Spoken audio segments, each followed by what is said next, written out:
John 14:6.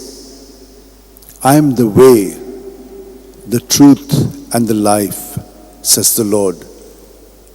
No one comes to the Father but by me.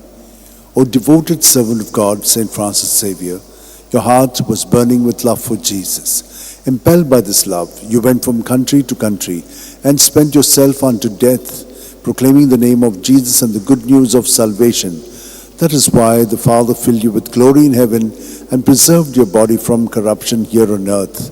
Filled with joy for these unique gifts, we join in praising the Father, and now we ask your intercession for ourselves.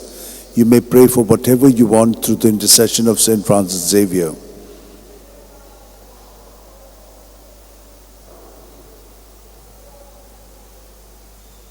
We ask you to obtain for us the fulfillment of these desires, if they are pleasing to the Father.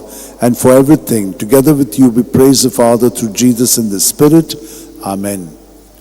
And may Almighty God bless us, Father, Son, and Holy Spirit.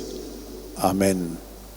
San Francis Xavier, Vodakura, Radi Samcha Mogan, Las Lolia, Besangal Saiba, Desaramcha, Sambalung Sodakal, Gopantuja, Besangal Saiba, Sharar Goincha, Sambalungamka Gopantuja.